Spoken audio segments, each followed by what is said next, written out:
Wonder when they're gonna release this Echo right here. When I grow up, I'll be the strongest gladiator. And then I'll finally get to meet that... Try this up more!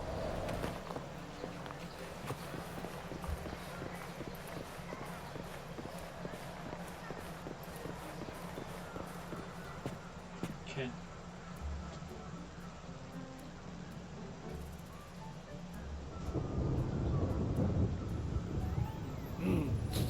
Muggy day.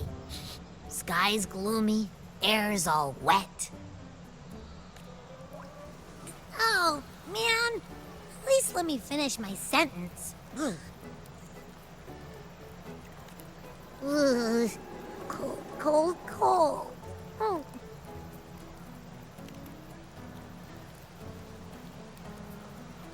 All right. I'm famished.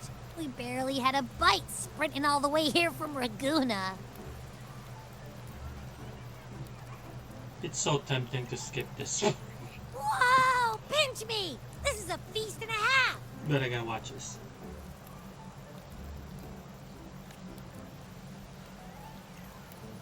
Hey, Rover. So, we did bring enough money, right? I mean, we kind of rushed out without grabbing anything. Oh, that? Don't worry. Money's not an issue. Augusta made sure we're covered. All our food and lodging here in Septimont is billed straight to the Ephor's palace. Yeah. For a powerful pet. But I think the owner family. might have overdone it a little. I just like all the NPCs. NPCs are like dressed nice. Ha! Better get used to it. Like, You're the champ of the Great all Aegon. of the NPCs from Wuthering Waves always dress nice. And you know me. If food's on offer, I'll be a scoffer. Yeah, no leftovers, guaranteed. Look at that. The shrimp looks like duck. A bird.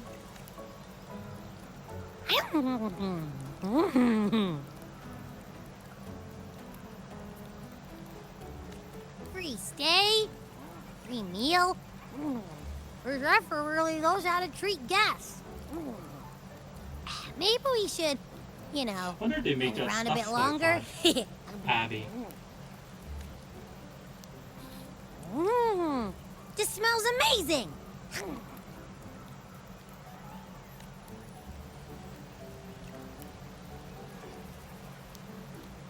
Abby, what do you think Imperator wants me to find?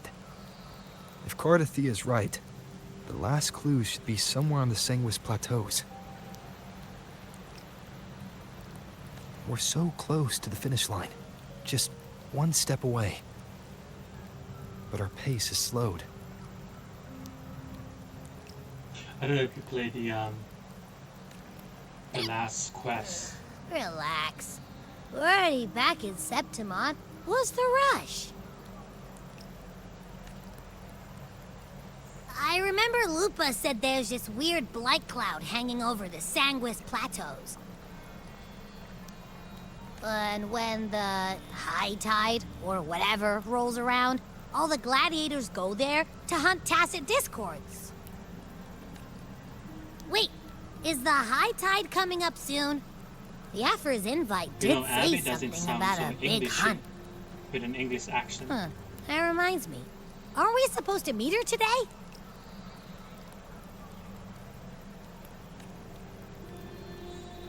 A messenger came this morning. Augusta is dealing with an emergency, so our meeting's postponed. It looks like it'll be a while. An unexpected change.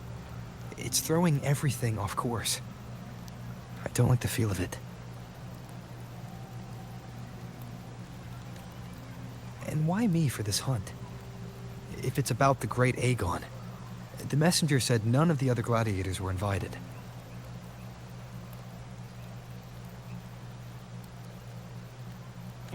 Who knows? Maybe she just wants to test her strength against you. Typical Septimontian, right? You think so?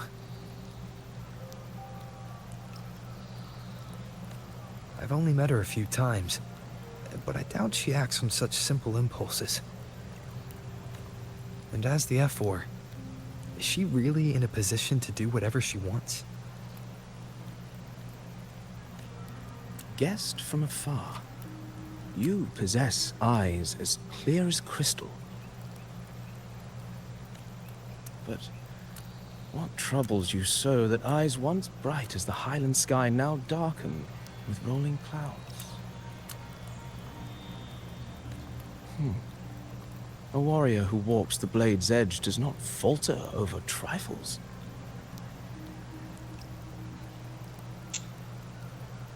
This is Cristoforo. Pretty sure. It's Cristoforo. The clouds, if I may guess, are cast from the throne.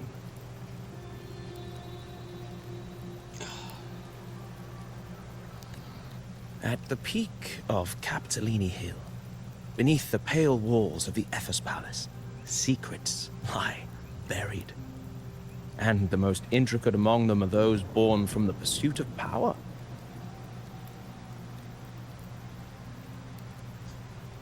And he speaks riddles. Even one as honorable as the Ephor must learn when to be ruthless. In Septimont, a city forged in iron and blood, anyone who seeks the throne without knowing the cost is no better than a lamb marching to the butcher's knife.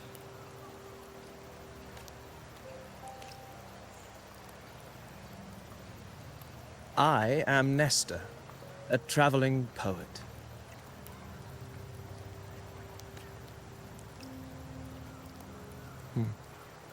The rains in Septimont never seem eager to leave this season. So then.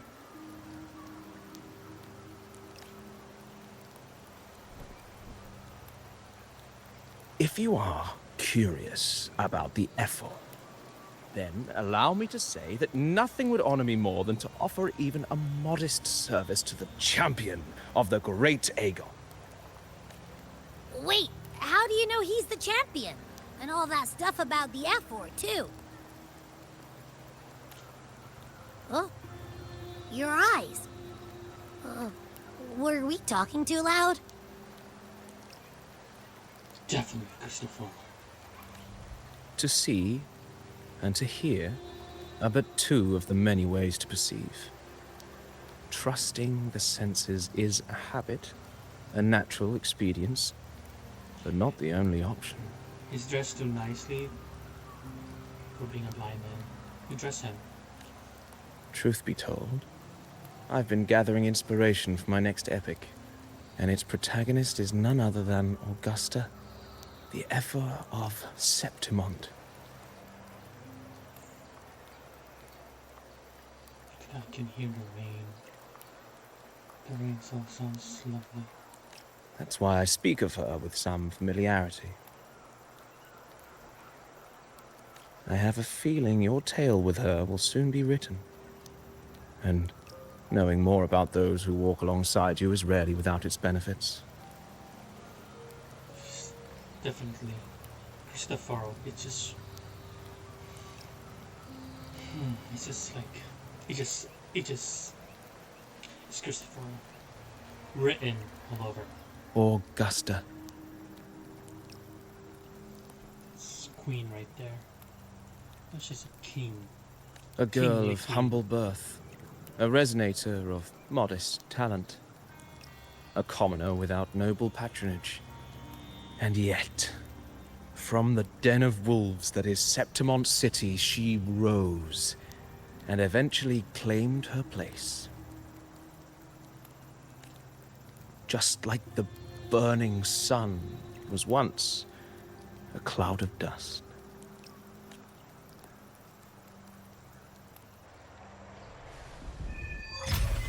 Oh, finally.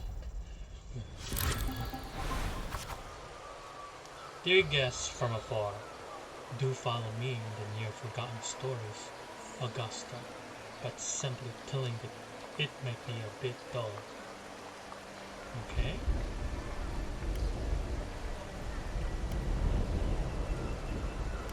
What methods do you have in mind? Perhaps having the listeners become the protagonists of such stories might be a good option. This should add a more immersive touch to the sound and image you get to hear and see. Okay, continue. Whoop. At this moment, you are Augusta. You shall relive her past, face the same choices she once made. Thus, please forget your name for now, okay? Are we role-playing? I'm ready. Role-playing. Of course, Augusta's story is already written. No matter what choices you make, they will not alter our reality. It's Christopher. No matter what Christopher will think.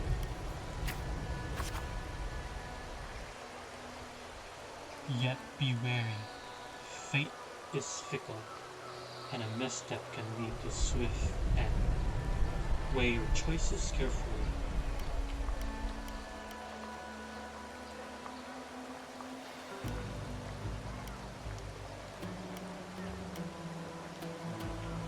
I think this one. Well then, let story begin. Set aside the complex thoughts and let me sing the epic of a young girl, Augusta.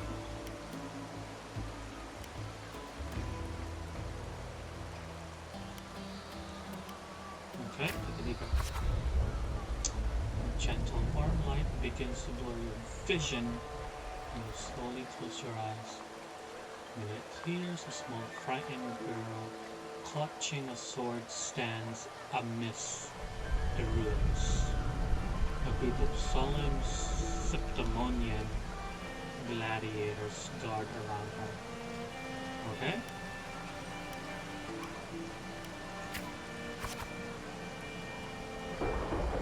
Hey kid, are you alone? Don't be afraid what the dark tide did to your home, and we're here to help.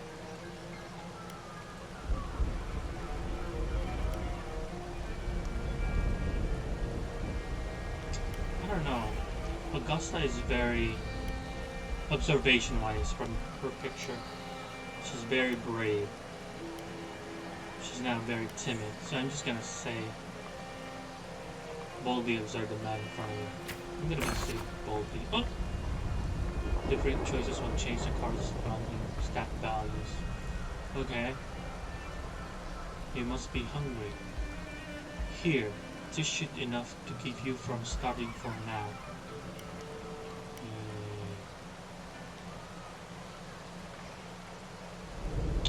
I was Augusta and I'm young.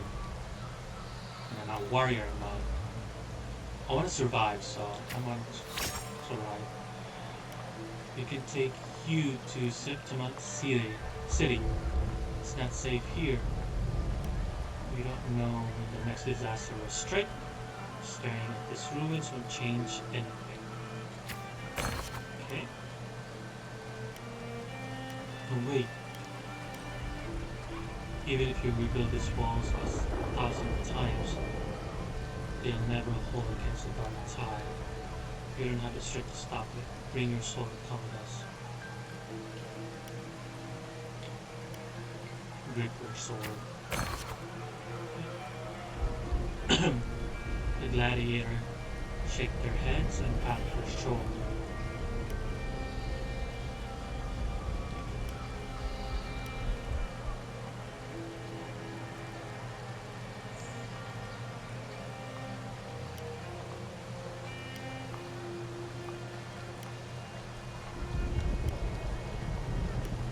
Follow them? I should look back while following them. Oh, okay. Remember to maintain a stat balance. The story ends if the stat drops 0. Okay, to be careful. Reach 100 reputation. Okay. In the end, we choose to leave the village. Gladiators' words revealed a bitter truth. You lack the strength to protect the home you are leaving behind in your travels. Okay.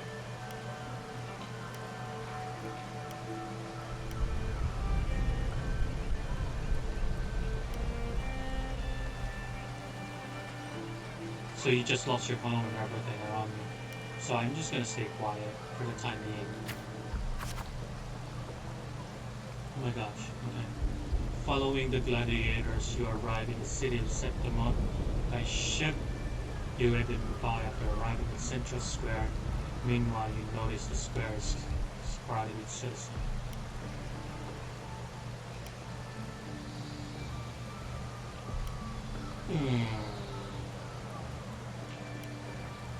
So, I'm young.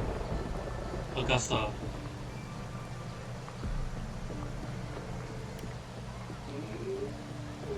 Show your arm. What happened? A poster for the gladiator Aegon is pinned to a wooden board. The air is filled with heated chatter about the upcoming match. Okay?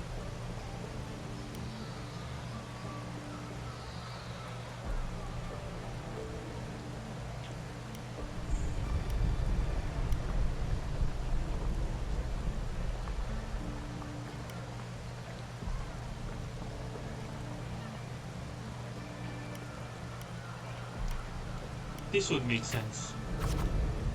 Oh, you must know Septimon revere strength. Here only the victor reigns. That is a law older than the city itself.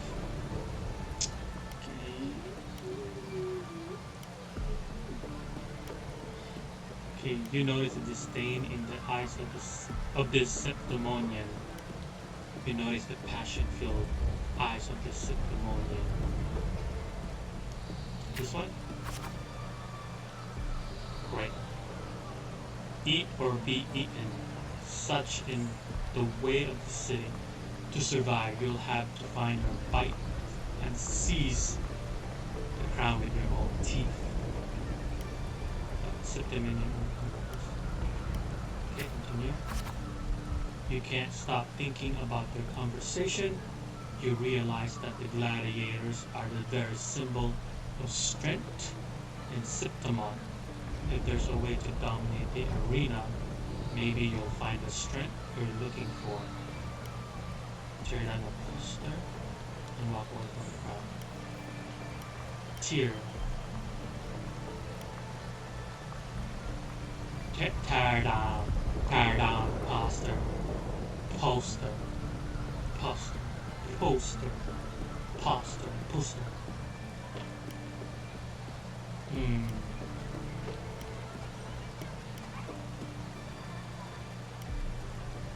I feel like if she takes the poster, it will give her the strength to move forward, making her stronger. That was a bad decision. Actually, you notice that 3 words stand out in the incessant chatter: identity, status, and talent. They seem to be an essential part of gladiating. Okay. There are always commoners who view the Aegon as mere boring display of butchery, but we're hardly entertained by the sight of rats shrinking in the dirt. What we crave is true magnificence, a warrior who can make roses bloom from blood. I continue. Wanna have a little bet on how many mangy rats are gonna try for the Aegon this year? Them and their stench is stinking up a place called Septimonian.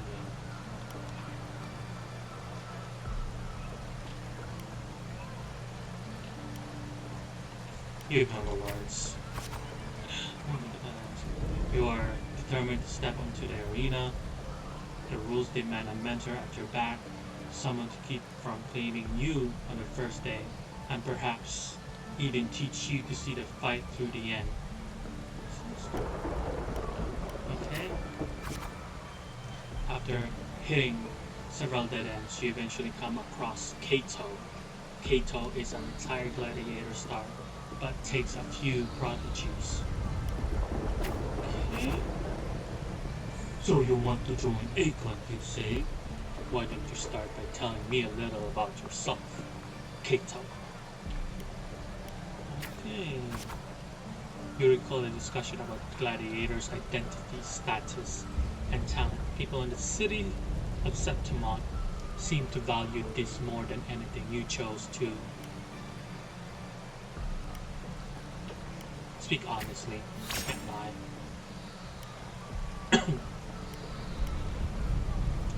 The dark tide took your home, and you came to Septimont seeking strength. Is that so? You got some needle. Needle? What the heck is that? Needle. Google that. Google it. What is metal? Metal definition.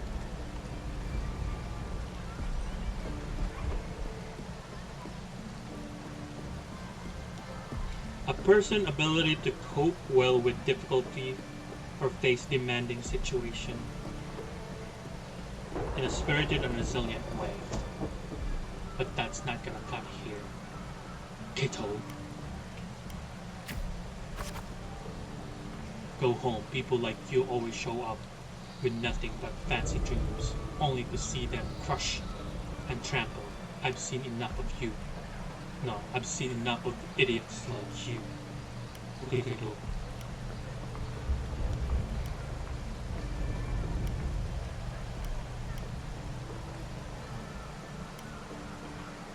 Okay. She's young. 16 or something. 13, 14. The attitude of a teenager. But she lost her home. An entire, people for the dark tide. And you want power. Oop. What now? Still here? Are you? You think your stubbornness will change my mind? Pathetic. Okay, Kato. You look Kato straight in the eye, tightening your grip on the sword.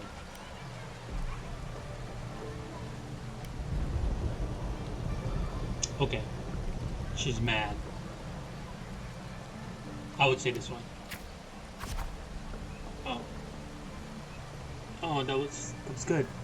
Alright then, let's have a duel. Land one strike and you win. If you manage that, I'll teach you how to be a true gladiator. This is the duel. Here is your entrance trial.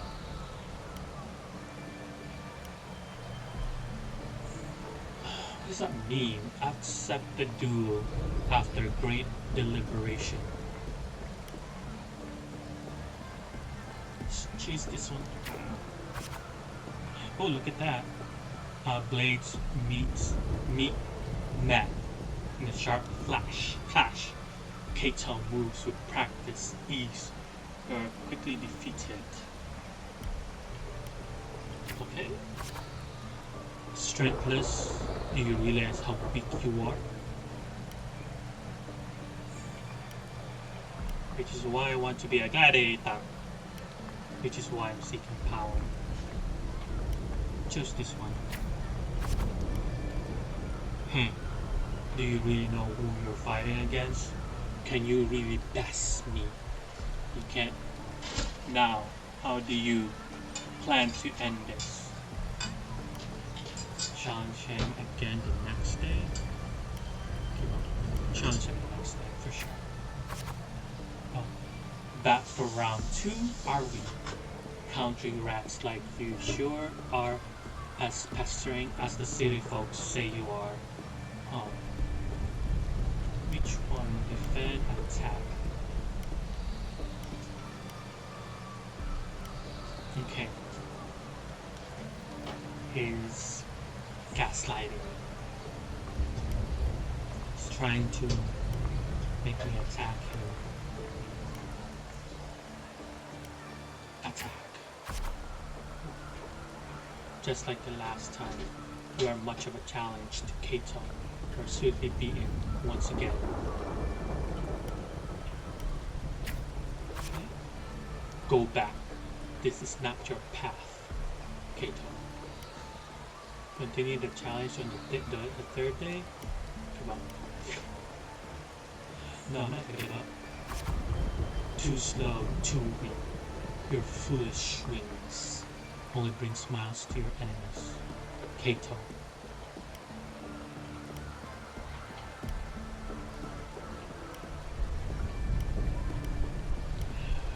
This is like human anatomy tests. Both answers are correct, but you need to think harder to really get the best answer.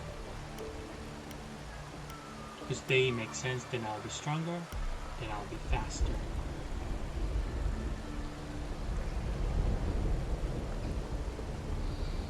Okay, your mind is a teenager. You're talking and thinking about not being faster. You're thinking about I'll be stronger. Oh my god. Is that the best? Is that your best? How naive. Well, I guess a rat that lives in the dark is never meant for the sun. Checkmate, you lost. Okay, Kato. Challenging again on the fourth day. Give up. Never give up. Still not ready to give up? Why don't you sell your sword? It'll get you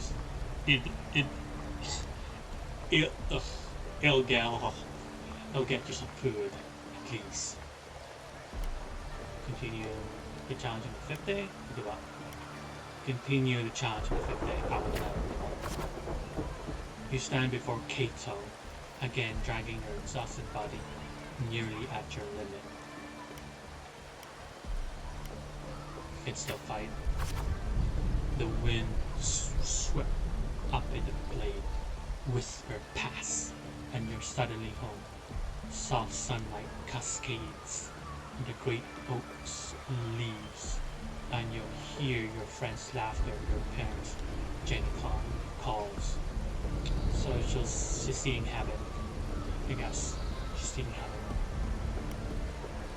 Continue, but in the very next breath, a bone chill engulfs you that touch you know it all too well. Thoughts race across your mind and your hand instinctively grip the sword's hilt. It's just getting power.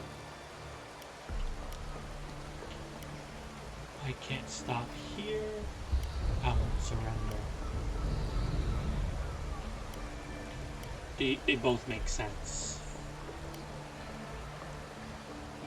But I'll choose this one. You seize the opening, line ahead, Kato. Kato's hands. Kato's hands you his sword. Kato's hands you his sword.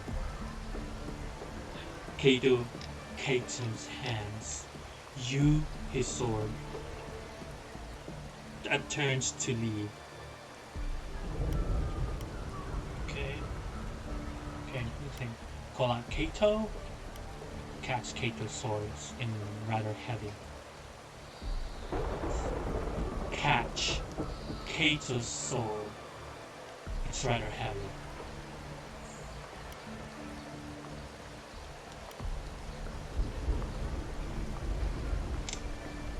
Okay. Think about teenager.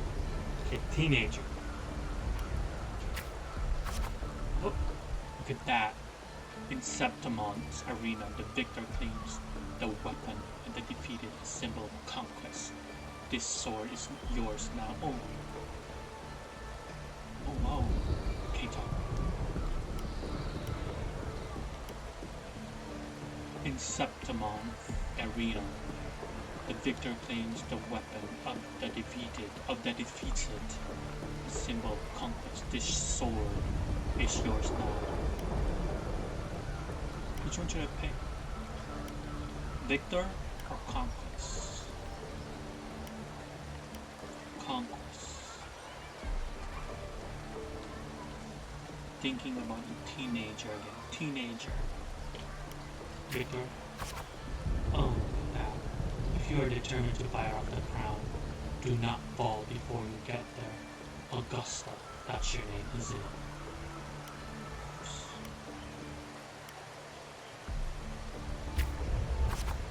Oh, okay. The moment you step into arena, you will lose this name.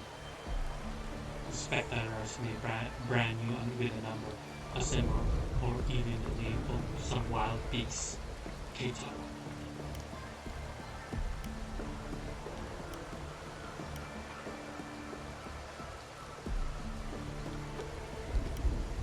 I would say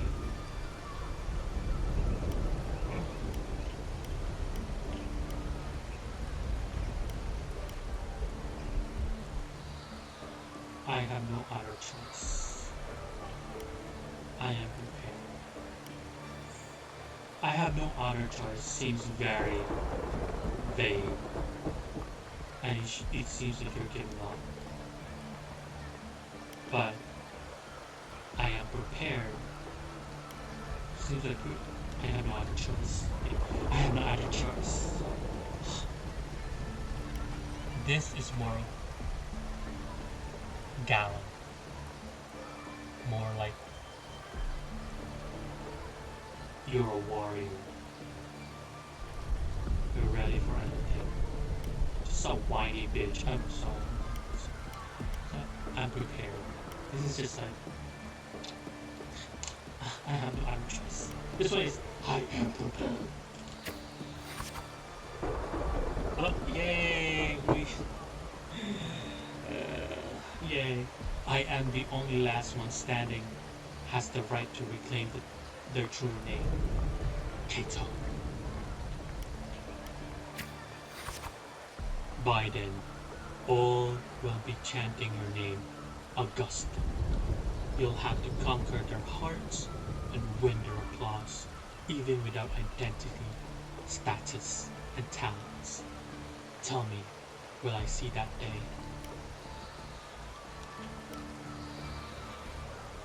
Okay. I will make the crowd cheer. You're pompous. You're pompous, you're a narcissistic demon. This one, I will make them know my name, true name. Sounds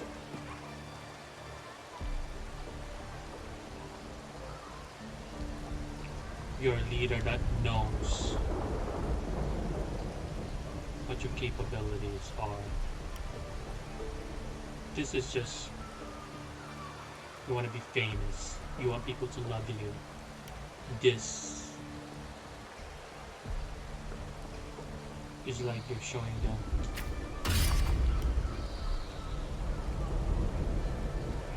Huh? Training starts tomorrow, 6 sharp. Oh, did it. Okay.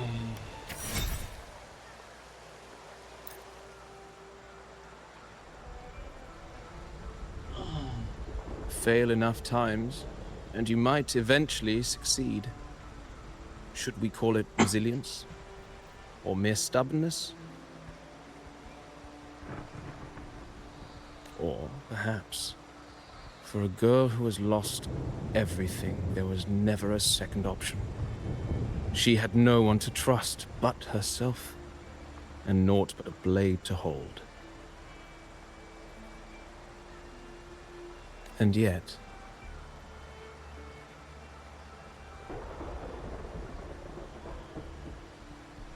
as the first stanza of an epic, this is nothing extraordinary.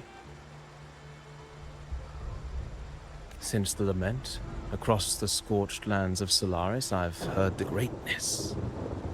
Yes, courage, glory, and honor. Light as a thread, elusive as the wind, they weave themselves into every twist of fate, tangling with every insignificant choice. I don't know. It's just unbelievable. The Augusta he's talking about, and the Ephor we saw in the arena. No way they're the same person. A girl far from home, arriving in the city upon Capitolini Hill in pursuit of strength. No title, no status, no wealth. I doubt anyone at the time could have imagined her rising to where she is now. Do you mean Kato? Oh, it's Kato, not Kato. I'm saying Kato. Do you believe Kato handed her that final victory on purpose, and that his scathing words were a test of her resolve? Then Kato must have been an idealist, to place his faith in a girl with nothing to her name. Now, why don't we keep this question in mind and see where the story leads us?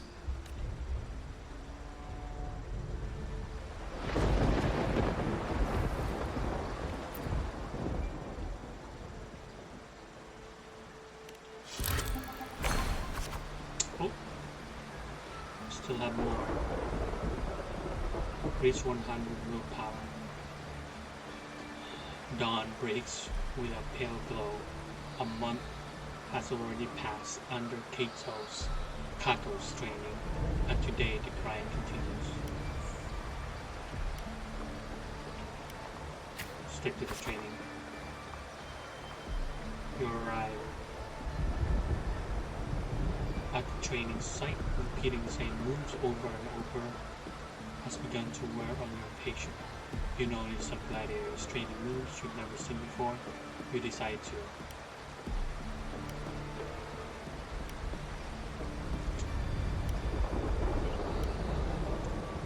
Stay focused.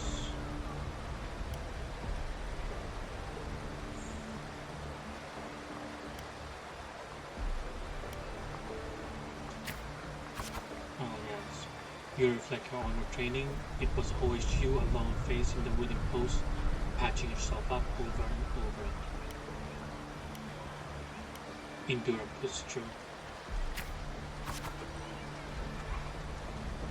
Days slip by and gladiators'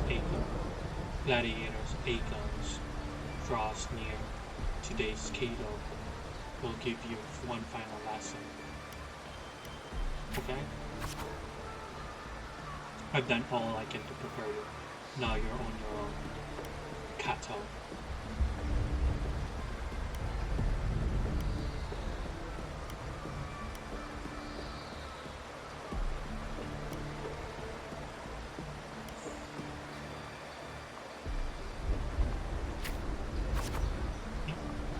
Here's my final task for you.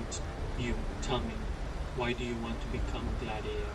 What pulls you through all this training? You're unsure what to say. You already know the answer.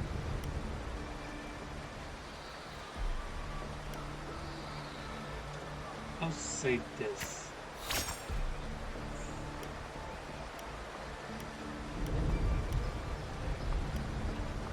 Your ideal has never faltered since you left home. To be strong enough to protect others, you make Kato's gaze. He reads the answer in your eyes.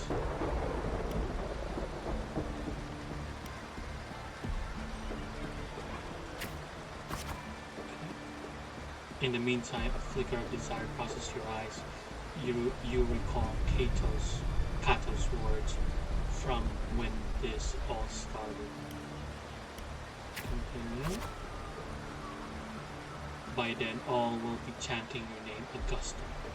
You'll have to conquer their hearts and win their applause, even without identity, status, and talents. Tell me, will I see that day?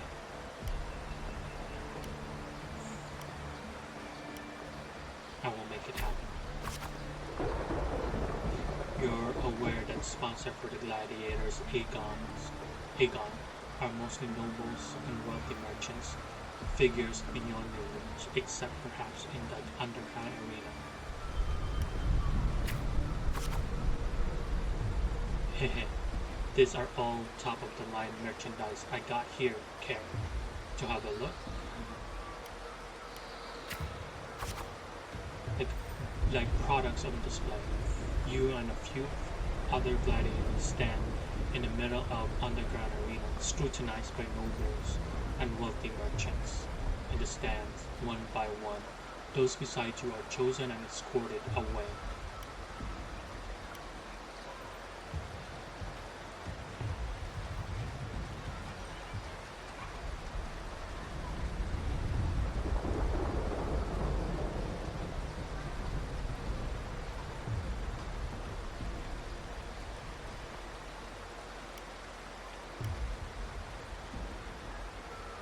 Take a step forward. The audience casts their eyes in your direction. However, all you receive is constant laughter.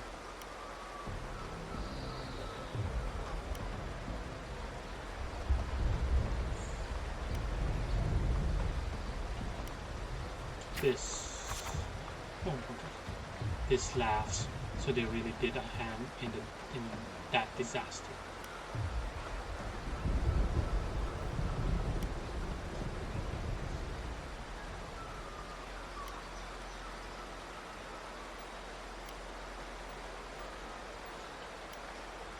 The rot in high places also played a part in the home run.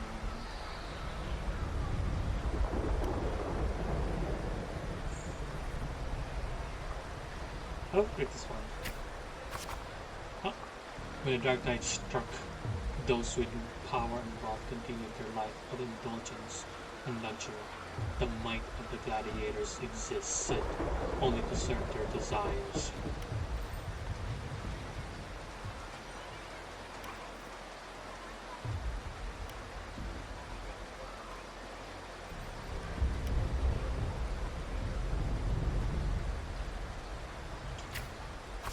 Okay.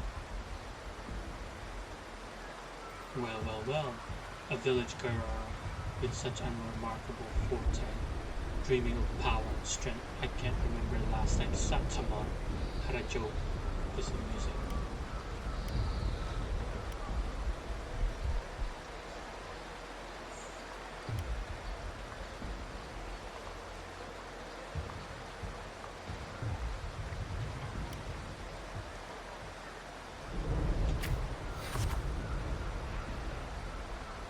Yeah, hey, what can you offer? Prancing around like a circus clown and scrambling for your life so we can all have a good laugh? Or do you think playing innocent will win you favor? Arrogant noble.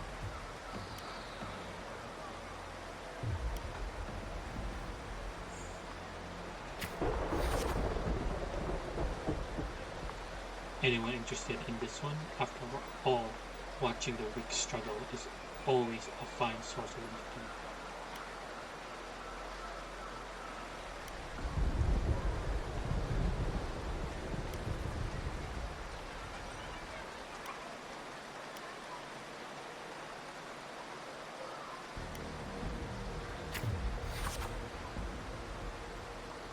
Entertainment, you say? Heh. In September, strength defines worth. We should be so quick to judge a gladiator who offered himself unnoble. You turn your view towards the voice. With heavy steps, a well-dressed old-school noble walks down from the stand towards you. He smells of rotten stench. It's unlike the smell of rats as the ceremonies have put it, but a foul odor of power and wealth.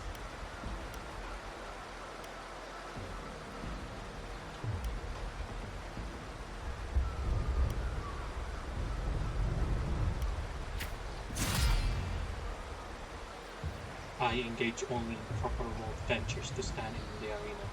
You must prove your worth. I have 3 trials for you. Survive them and you may speak further. Freedom. Oh my god, when is it going to end?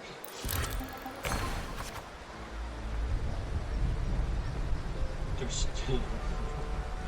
You accept the noble's trials, though trials is fine a word for something intended only to break you.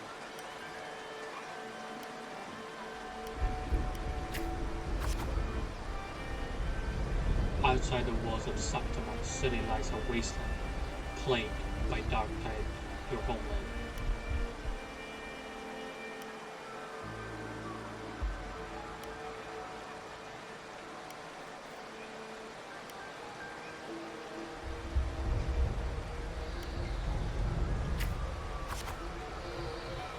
They say a ferocious lion beast corrupted by the tide prowls deep within a cave. No common blade can cut through its skin. Your first trial is to slay the beast. The noble, however, decides to strip you of all equipment of a dull sword.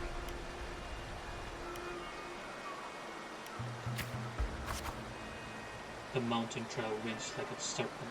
Among the charred tree stumps, dozens of bleached skeletons lie scattered.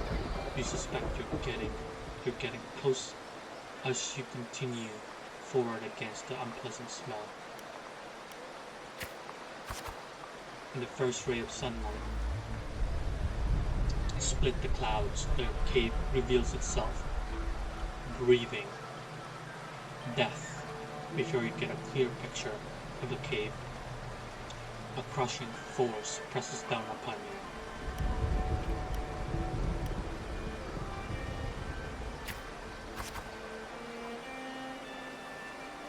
Shh.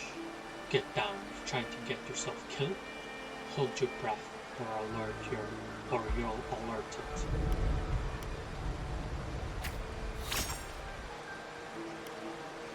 You turn around and see a hunter. Just then a massive beast roars. Walk past where you're hiding.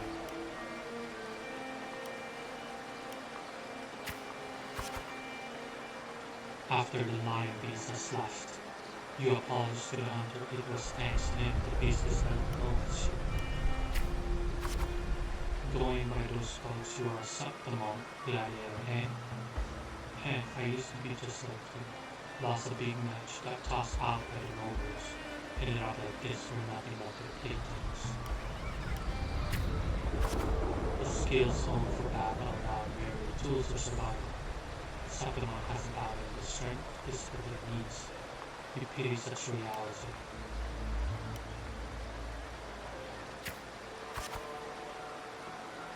Only a madman go after a man.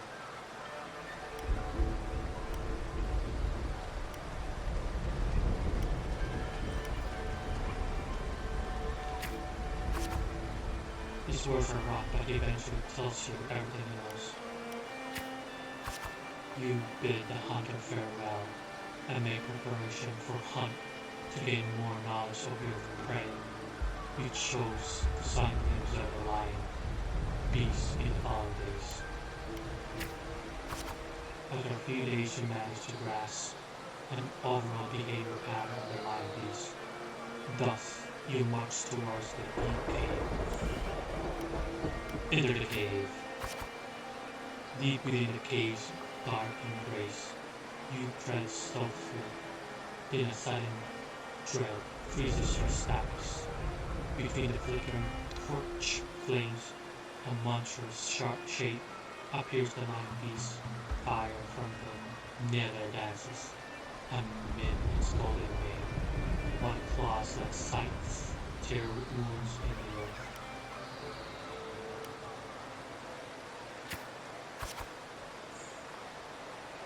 As you expected, your sword fails you. It's ineffective against the lion.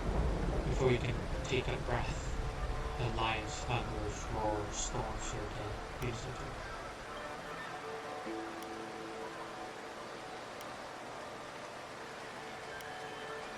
Analyze the cave. Just before the lion's beast pounces at you, you shout with all your strength and strength at the stalactite above. It crashes down into the last gaping jaws.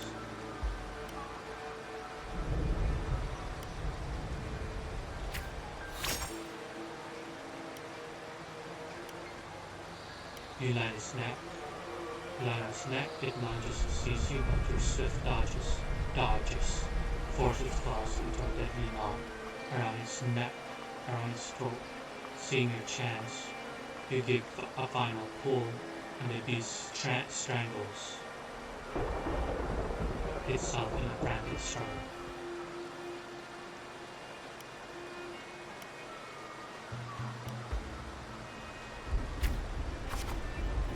The trial has ended, and they drag her exhausted body towards the stream. Clear water cascades down to the mountain valley, and a dense forest slumbers quietly in nature's cradle. You rinse your blood-stained hands in the water. The clear stream slowly turns red. The birds scatters and the fish vanish. You sense the forest unease at your presence.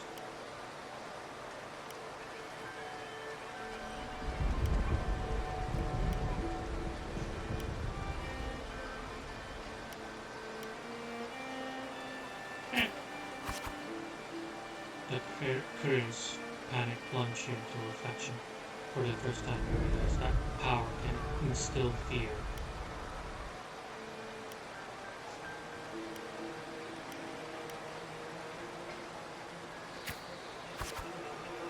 With no time to rest, you approach the normal man again. He imposes a second trial upon you.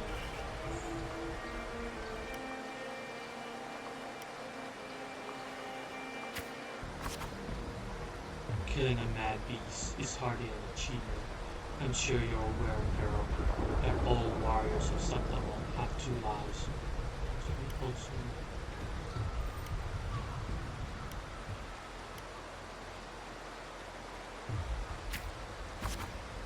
one by their parents and the other by their sword. You may consider the sword in a gladiator's hands as their life in the arena. For your second trial, bring me 100 lives. Yes, prove to me you're worthy of standing in the arena.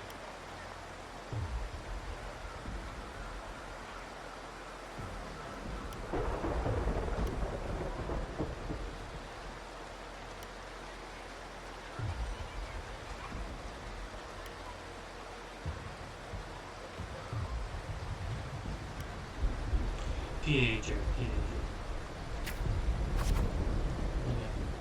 To get admission pass for the A-gun, you start the second trial. Day after day, you fight gladiators of Septimon. As your reputation grows, so do the spectators. They don't care who you are, but only to see what you will fall. Look, it's that girl again. Don't think she would get as many wins as she did. Just look at the size of her. How will she even carry those swords?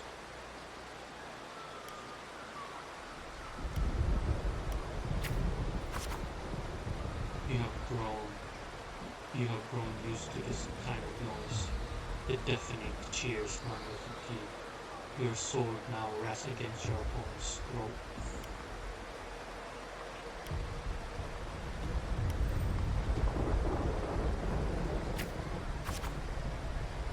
One by one, the gladiators you challenged grow in numbers.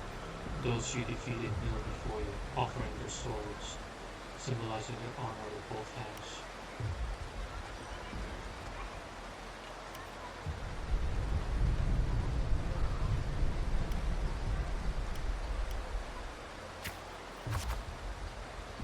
Even Septimon, there's a limit to the opponent. Approves a challenge to you. Eventually, you will need to seek out tougher challengers. You have targeted Victor, a frequent champion of the A-gun from one of the noble houses. Do you have any idea who Victor's father is? His lordship is the largest sponsor A-gun. Power, wealth, those aren't things Boots can rival. Victor has the best mentor, the finest weapon.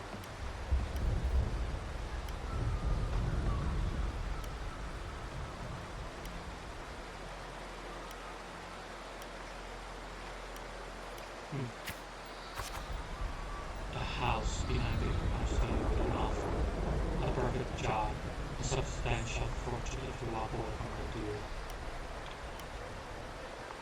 The contract. Rejected a bribe without a second thought. Humiliated, the noble suddenly spit curses in your face.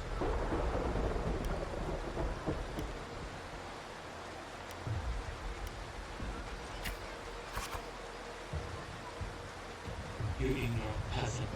Do you know what it means to refuse a noble? Then you should suffer for your arrogance. When the time comes, don't expect any pity. As you won't be getting any.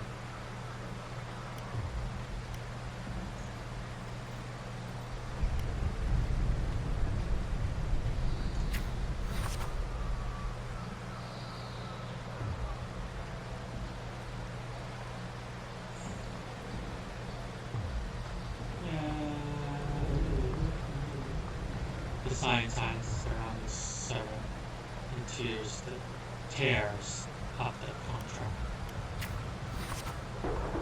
Let's go. There's no point in talking, sending to an arrogant fool. Then again, I appreciate it if you don't waste too much of my time in the arena. Victor. They throw a bag of credits as a way to humiliate you, following it up with sarcasm and mocking gestures. They attempt to overwhelm you with their pride.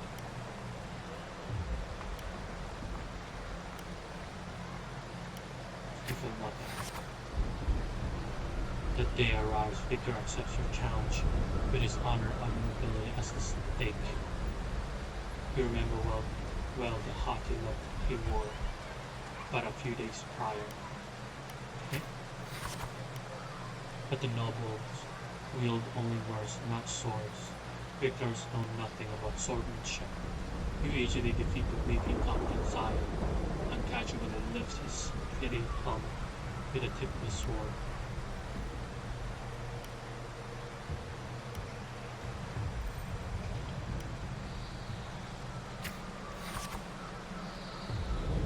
I have won. I achieved it without wasting your time. Do you see? Your gilded lies shatter before its real strength.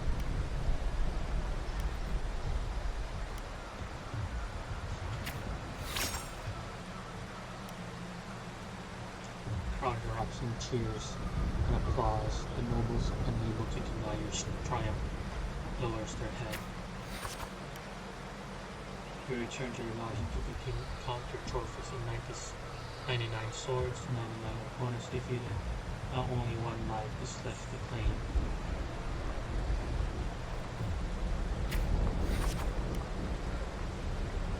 Aradel, the rising star of underground arena. Unlike you, he was born with powerful 4K. He is undoubtedly the king of the arena.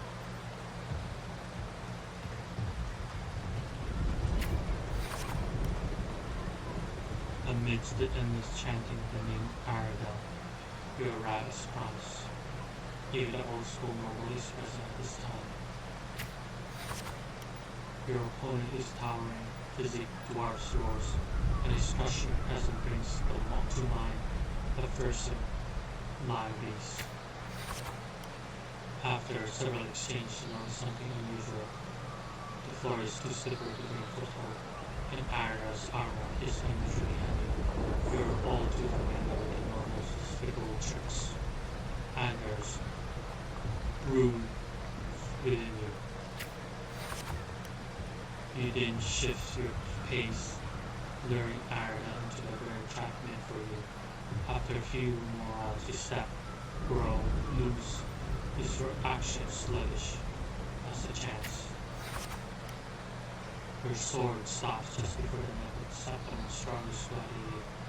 The entire arena falls silent, and almost immediately the crowd erupts into applause.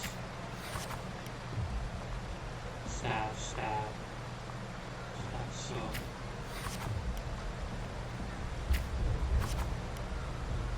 Arendelle closes his eyes and accepts his fate.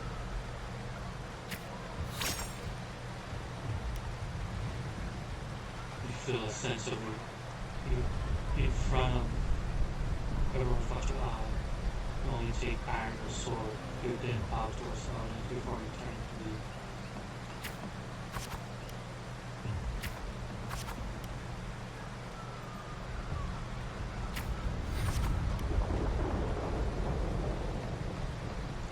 The next day, you arrive before the old tomb, noble in 100 lives. Arendelle's merely made of Septimine flesh. About him stands a far greater force, power beyond any Septimonians. Your third trial is to earn the blessing of Arenosa, Lioness of Glory. He never planned to let me pass the trial. I know Arenosa. It has never tasted defeat. People say it's a peak no humans could ever reach, the last wall of Septimon, but I have no reason to believe. It is this insurmountable challenge that steers the thirst of victory. In your blood, you accept the third trial to confront the guardian of Septimon, Arsinosa.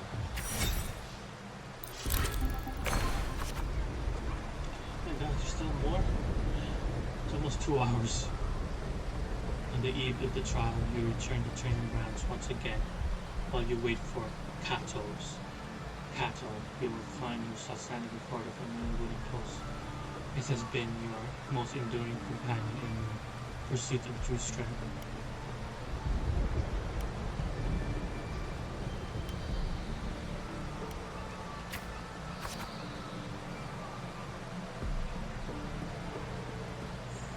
Well, not particularly an easy path, is it? Tell me, what did you learn from this path?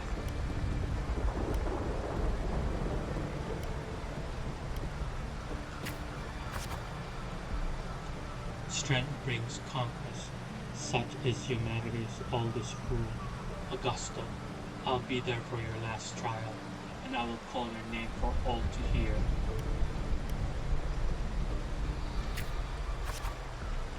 Back in your room, you stare blankly at your staff, collection of swords. This trophy symbolizes strength and a compass. But how will you show it to the world? You once heard a tale of legendary Valier, a warrior who would always fuse their opponents with swords, with their own after victory. Now you decide to tread the same path and stand before the smithy.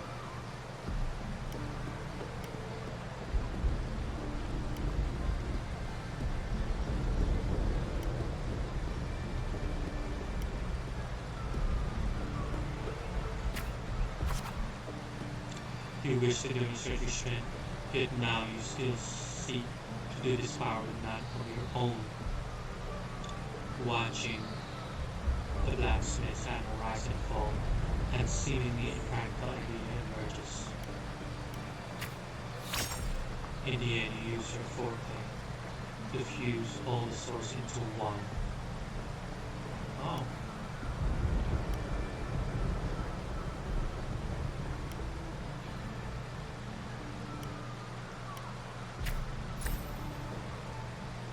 Your forte never stands out among resonators, but its seemingly insignificant power is enough to be stronger than the forge, fire, and hammer swings.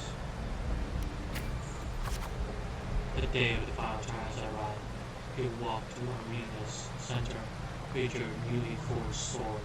The bronze horns glare from atop of the 12 storm pillars. All eyes are on you. Everyone is eager to witness how a human will rival the strength of Arsenos.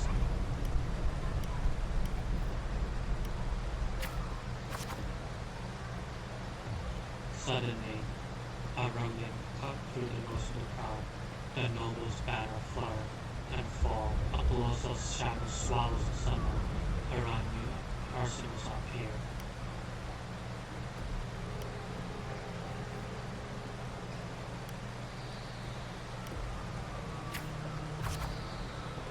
It's a wave, a noble shriek.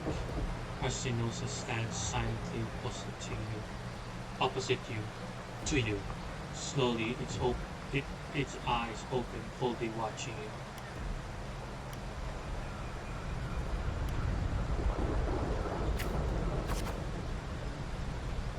With a sudden sweep of her tail, the lioness shattered a stone pillar. You roll aside, barely dodging the flying debris. A chill seeps through the tear in the cloth of your left shoulder. Take the initiative. The scream from the stands are soon drowned by lioness roar. A wave of sound and dust rips past your ears. You can taste blood on your lips and tongue.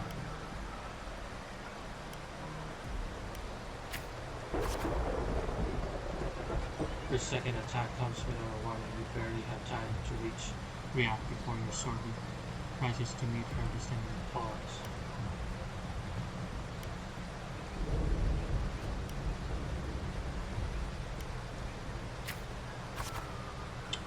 Oh.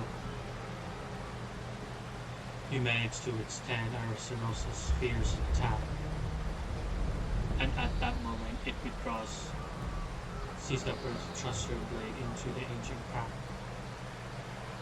In its right leg, foreleg, golden blood spills a little.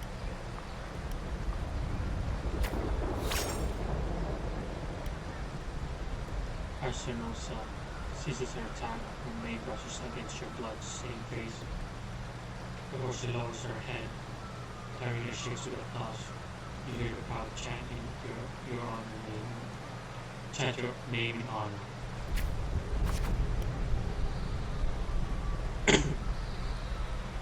The voices, they are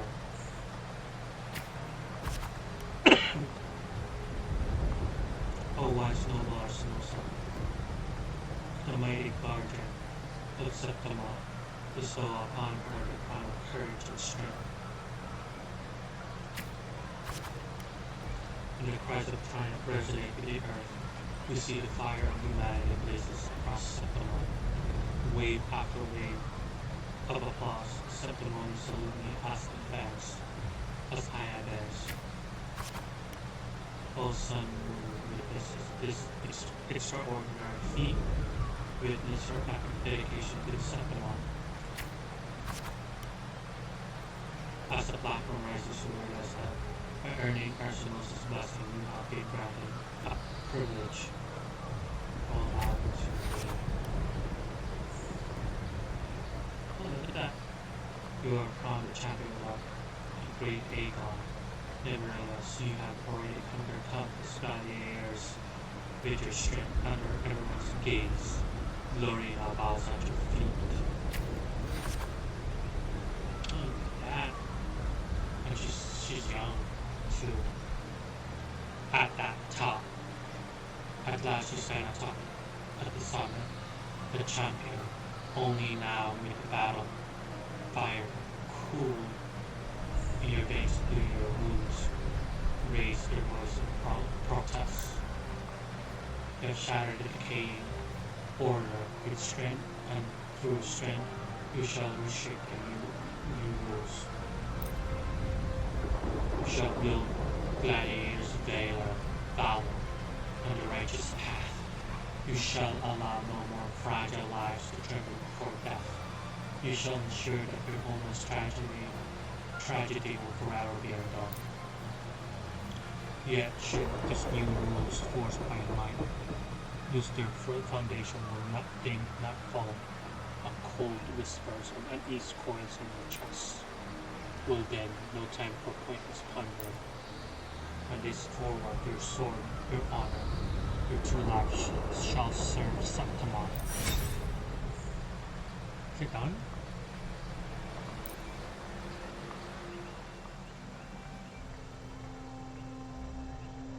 merely the rough shape of a short epic. This is all I can offer about the Ephor. Now, as a listener, what do you make of my narration?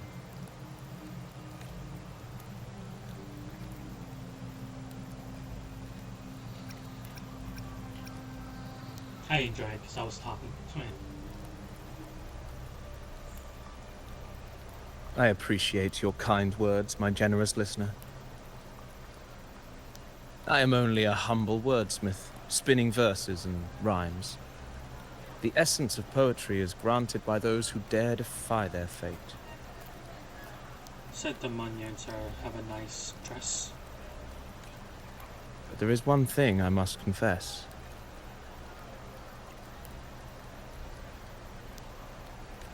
Through my words, your knowledge of the Ephor is partial, at best. Poetry can only offer a glimpse of the true story. The reality of people, events, and things slips beyond the grasp of words. I do not belong in the pages of the epic, so I remain confined to the observer's gaze. I can imagine events and emotions unfold, but I cannot truly recreate them.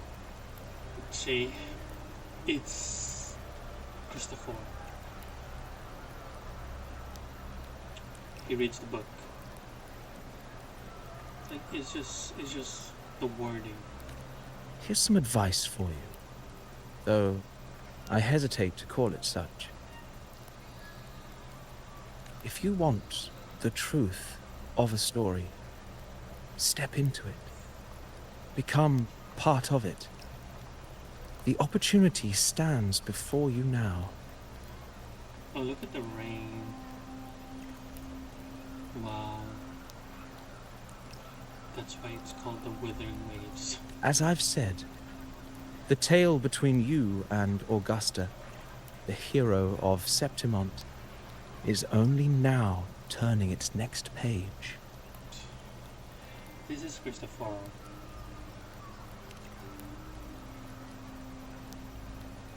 It's not difficult to see. Fate flows like the stars, tracing their course. Your destination is written in the steps you take.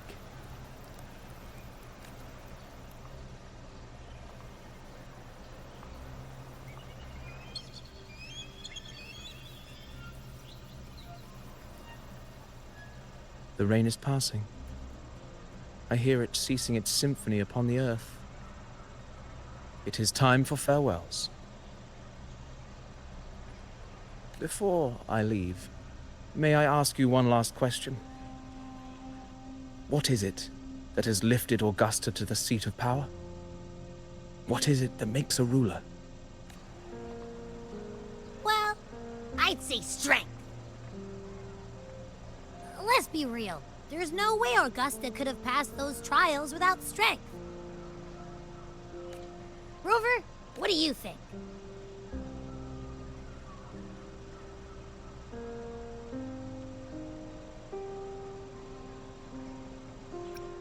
It was her unyielding resolve.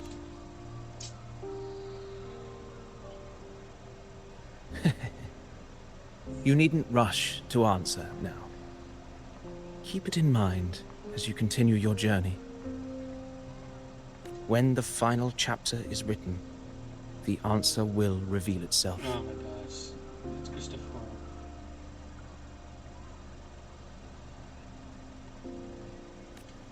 Farewell, my friend.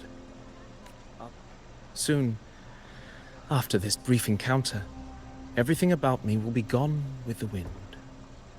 But you, your epic continues.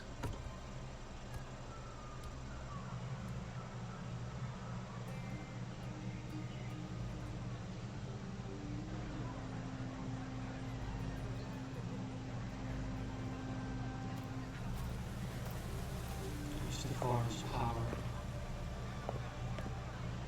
And there's this character.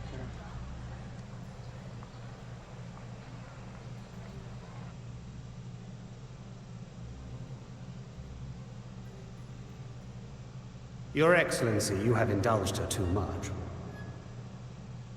As the priestess, Yuno is far too unruly in both action and word. It's a disgrace to her title. Indeed. She entered the palace unannounced, uninvited, and with no decorum. A blatant affront to the authority of the palace. Same as always.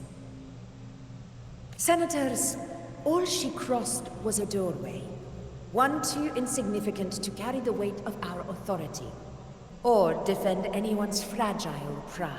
Let us not forget, it is not the walls of Capitolini Hill that command fear. It is my will, my sword, and our relentless conquest. I know your fear.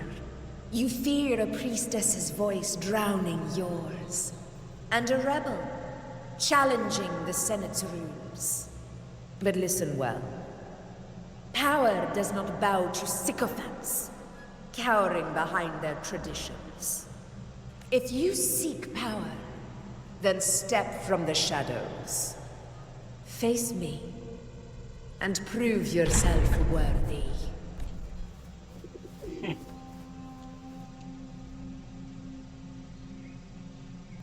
So you know. Took you long enough, Augusta. Handling the senators takes time. You know that.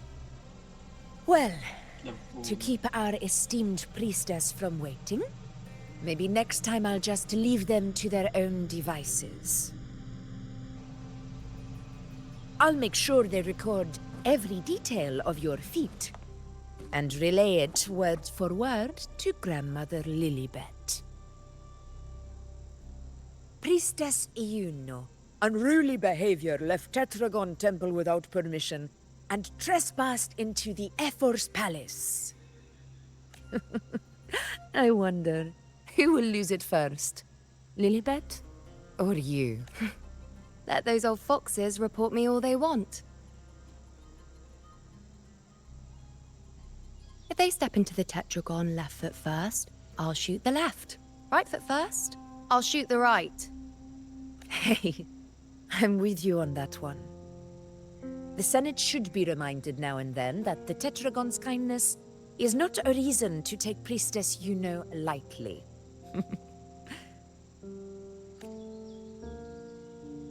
Why didn't you wait there? I had everything handled. We depart for the hunting ground tonight. If anything changed, you could have reached me by my terminal. You didn't need to come all the way here. I want you free of duty until that day arrives. You're overthinking it, Augusta. I'm here to see that person. Grandmother Lilibet said his fate is one of unknowable void. Sounds intriguing enough to make time for.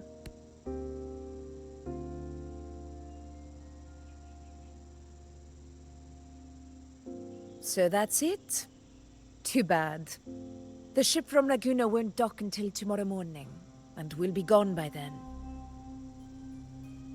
Ugh, what a hassle.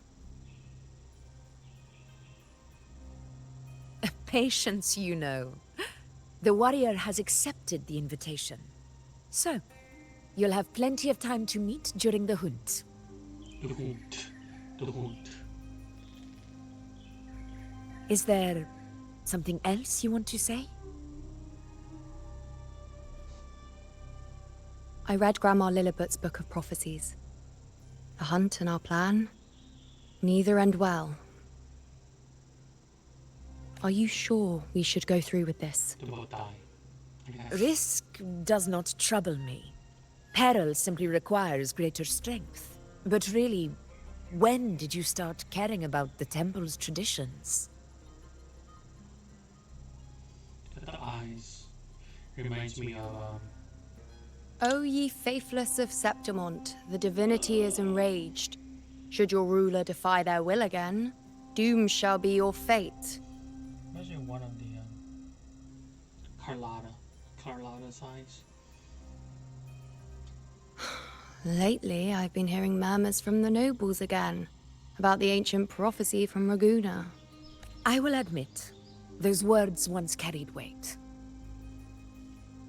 But when our ancestors crossed the waters and climbed these hills, Raguna's divinity didn't get a seat on the ship. And the priestesses all said the prophecy was incomplete. Only the hero of heroes, wielding extraordinary power, risen from the dark tides, shall bring eternity to Septimont.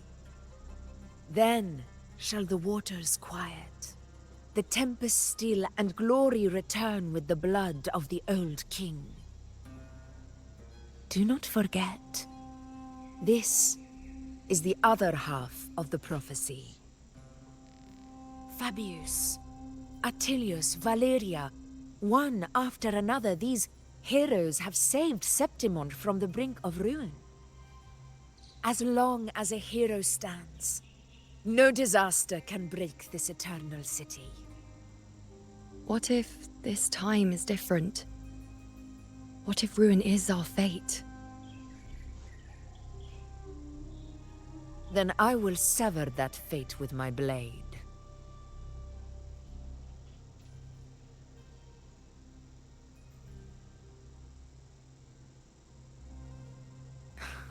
What's so amusing?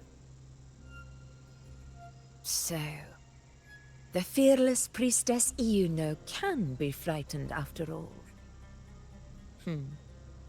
But it's fine. If you're afraid, don't push yourself. I can handle this alone. It's Ephor. Most revered priestess, wait for me in the temple. I shall return victorious. Frightened. Me? If anything, it's you, trying to shut me out and face it alone. Fine. Go ahead. You'll come back to me sooner or later. That I can't deny. I knew it. So you do need me for this hunt. Thank you. You know.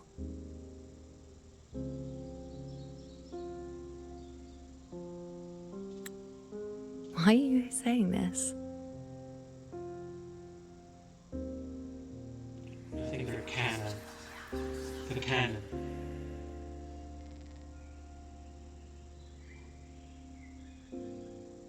Carlotta's wife. The storm is coming. Come. You know, my friend. The best way to greet a storm is to walk straight into it. A big disaster is coming. Dark tide. Oh my god. It's a good story for real.